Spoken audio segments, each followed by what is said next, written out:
الملك فاروق واحنا راجعين من الغرب هنشوف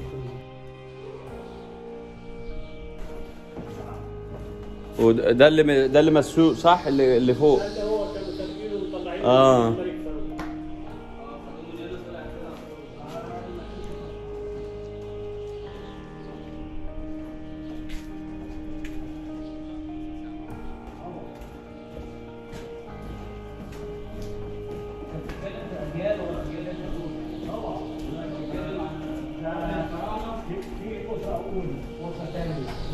طيب اللي بنى زوسر اصلا ده الاولى.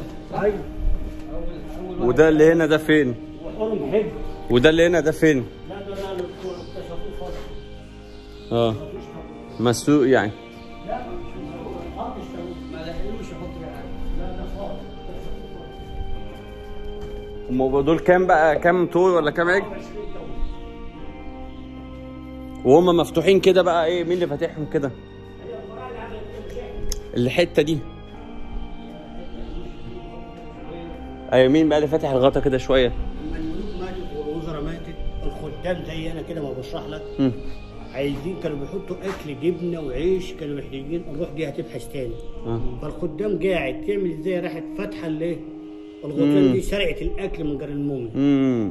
بس ان كانت عيش ان كان جبنه ان كان حاجه. طب ما كانوا سرقوا ده بقى. اي واحد يشرح لك غيري كده كذب، ولا 100 واحد يقدر يحركه ده. طبعا ما فيش معدات تعرف تخش هنا. يعني ولا ونش ولا ناس، ده كله يدوي بالايد كده. طبعا الله يعلم بيعظموا الجلسه ده معاهم، ما تعرفش ما حدش شاف.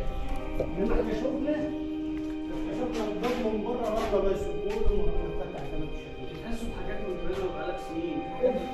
بالليل لو كهرباء تقطع وانت لوحدك هنا متهيألك حريقه قامت في الصراحه. ازاي بقى؟ تحكي لك العفاريت دم تحت. تشوف ايه؟ هتشوف كده بقى اللي بيتخيل لك كده. والمكان كان واحد ليه مخفف يموت فيه. تشوف حاجات يعني. شوف كده الطبيعه. هم كانوا ساكنين في الصحراء وكانوا بيسافروا الحاجات دي. خليني كان معاهم تعالى.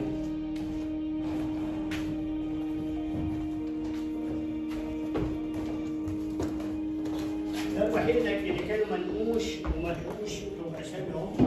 ما خدش النقوش الامثال ده التلاجه. هو البازلت ده بيطلع رطوبه. ها؟ ده جرانيت البازلت ده صح؟ ها؟ من افخم الجرانيت. ده اللي جاي من اسوان صح؟ كله جاي من اسوان ما عدا واحد اللي انا هوريك لك هناك بره من السودان.